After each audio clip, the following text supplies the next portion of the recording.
Quem é você na fila do vaso? Qual é o seu chamado? Você sabe? Olá, eu sou a Solange Lima, este é o Estudo das Escrituras. Vamos estudar estes textos aqui e tanto no estudo de Neemias quanto de Romanos, vamos falar sobre esse chamado, sobre saber quem é você no reino de Deus. Você é só um CPF para Deus? Quem é você na fila do vaso? Vamos começar por Neemias. Neemias estava ainda no seu propósito de continuar a obra da reconstrução dos muros de Jerusalém e tinha contra ele dois inimigos, Sambalate e Tobias, que eram de Samaria. Ontem vimos que Sambalate havia mandado uma carta aberta tentando denegrir o caráter e a imagem de Neemias para que o povo se voltasse contra ele e assim a construção parasse. Na leitura de hoje, aparece Semaías, um profeta, mas que se vendeu para o lado inimigo. Semaías está dentro do templo e chama Neemias para entrar e se esconder com ele, argumentando de que naquela noite ele iria morrer, que iriam tentar contra a vida de Neemias. Mas então Neemias teve o discernimento de Deus e ele disse duas coisas muito importantes e impactantes. Uma delas mostra que Neemias sabia quem era, sabia do seu chamado, do seu posicionamento. Neemias respondeu àquele profeta: como um homem como eu poderia me esconder? Porque a proposta era que Neemias se escondesse no templo. E então ele argumentou como que ele poderia. Um homem como eu é a expressão que Neemias usa. Por quê? Neemias estava ali como governador. Ele tinha acabado de dizer para aquele povo que não temessem. E agora ele ia se esconder. Credibilidade passaria Neemias. Por outro lado, também mostra que ele não estava pensando só nele, ele podia proteger a vida dele, mas ele estava pensando na visão de reino, ele estava pensando no povo de Deus, naquele povo que ele estava sobre eles, como líder deles. E a segunda observação dentro desta fala é que Neemias sabia que ele não poderia entrar no templo do Senhor por conta da lei de Moisés. Somente sacerdotes poderiam entrar naquele espaço. Então a intenção por trás daquilo era que Neemias pecasse.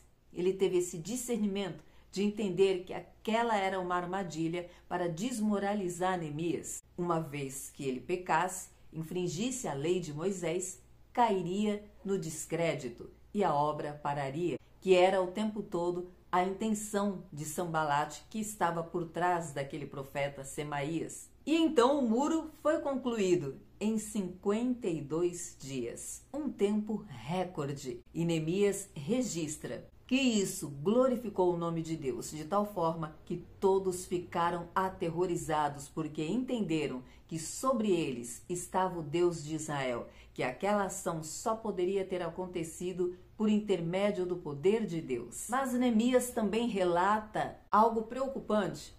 Dentro do povo de Jerusalém, tinham parentes de Tobias. Tobias, que vivia cercando Neemias, era contra Neemias. E essas pessoas viviam se correspondendo com Tobias, dando informações para ele, recebendo informações dele, passando para Neemias, e Tobias continuava enviando cartas para Neemias para desestimulá-lo, para afrontá-lo.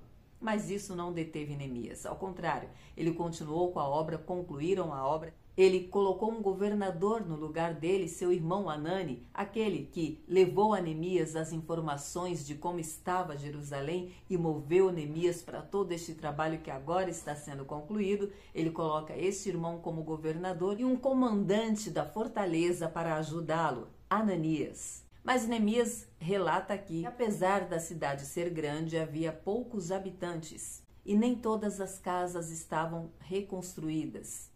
E Neemias faz a seguinte observação: o meu Deus pôs no meu coração que eu reunisse os nobres, os oficiais, o povo, para registrar as genealogias. E achei o livro das genealogias daqueles que tinham voltado primeiro do cativeiro. Interessante que Neemias coloca desta forma: o meu Deus colocou em meu coração o desejo de registrar a genealogia. Veja que a genealogia está espalhada por toda a Bíblia e é um propósito de Deus. O próprio Deus colocou esse desejo no coração de Neemias e há uma razão para isso. Nada Deus faz por um acaso. E então segue uma lista da genealogia daqueles que voltaram primeiro, porque Neemias estava repassando esta lista. As lições que tiramos deste texto de hoje de Neemias é que ele sabia quem era, sabia sua posição, seu chamado, seu posto, tinha discernimento de Deus, tinha intimidade com Deus e falava com o Senhor em todo o tempo, seja em orações prolongadas ou sejam em orações curtíssimas como Deus, segura minha mão. E um líder precisa ter isso nele, esta intimidade com Deus. Romanos, já que estamos falando de identidade, de chamado, de propósito, de saber quem é você na fila do vaso? Seria a pergunta do apóstolo Paulo no estudo de hoje de Romanos. Paulo vem de uma reflexão, na verdade, de um desabafo sobre a dor e a tristeza que ele sentia em relação ao povo de Israel. Paulo está lamentando, dizendo que se ele pudesse, que se fosse possível, ele pediria a Deus que o sacrificasse em lugar do povo de Israel, para que esse povo fosse resgatado, salvo, entendesse o propósito. Ele diz, foi de lá que vieram as leis, eles foram chamados, eles foram separados, de lá veio o Messias. Ele está lamentando profundamente que tudo tenha vindo de lá e agora eles estão meio que perdidos, porque estão presos ainda a uma lei. Então Paulo fala sobre Abraão, sobre o propósito de Deus na vida de Abraão, deixando claro que o nascimento, que esse chamado não tem a ver com a coisa física, com a carne, mas é um chamado espiritual. E começa a levar os seus leitores sobre uma reflexão de quem é este Deus, do poder de Deus e como nós nos colocamos diante deste Deus, o que nós pensamos acerca do poder e do agir de Deus e da forma como ele age. Ele cita Moisés, quando Deus diz para Moisés que vai ter misericórdia de quem ele quiser ter misericórdia. Paulo fala ainda do endurecimento do coração de Faraó, que Deus endureceu o coração de Faraó. Ele está falando do poder de Deus, da soberania de Deus e como Deus escolhe fazer as coisas do jeito dele, porque ele sabe os propósitos. E neste contexto é que entra a pergunta de Paulo, sobre o homem de repente se rebelar e dizer, mas como Deus pode nos culpar de alguma coisa ou pedir alguma coisa que prestemos conta, sendo que ele é que escolhe, ele que domina, que sai do jeito dele? E esta é uma revolta que vemos todos os dias acontecendo, homens culpando a Deus. Mas Paulo já se antecipou, escreveu, deixou registrado aqui na carta aos Romanos, quem é o homem?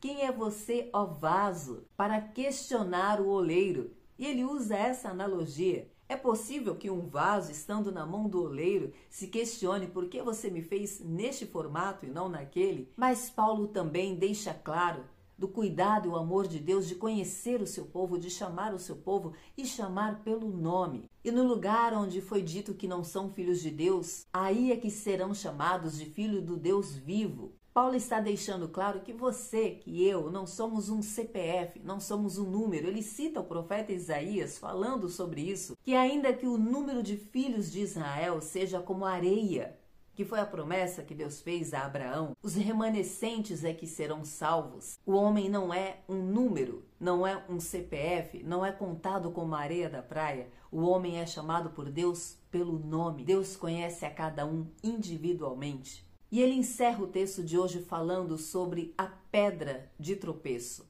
que é o Senhor Jesus. Neste contexto, uma pedra de tropeço, porque aqueles que não creram, que insistiram em não crer que Jesus é o Filho de Deus, é o Salvador e que por intermédio dele o homem foi justificado, que não é pela obra que acontece a salvação, que é o que Paulo está explicando neste texto. Todo aquele que não entende isso e por isso o lamento dele acerca do povo de Israel, que continuou não acreditando, que continuou crendo que era através das obras da lei que eles seriam salvos, Jesus tornou-se para eles uma pedra de tropeço. Por quê? Por não crerem em Jesus, deixam de alcançar a salvação, a vida eterna. Salmos, mais um Salmos onde o salmista chama o povo de Deus para louvar ao Senhor. Mas ele especifica: cantai um cântico novo ao Senhor, todos os moradores da terra. Ou seja, é sobre uma adoração constante, um cântico novo. Já que a misericórdia do Senhor se renova todas as manhãs, por que não todas as manhãs cantar um novo cântico ao Senhor? E o salmista convida ainda a bendizer o nome do Senhor e a proclamar os grandes feitos de Deus. Você tem proclamado os grandes feitos de Deus? Já descobriu o seu chamado? Tem vivido esse chamado? O maior chamado de todos é este: proclame o nome de Deus. Fale do Evangelho de Cristo. Deus abençoe o seu viver e te ajude a cumprir o seu propósito. E até amanhã, se Deus disser que sim.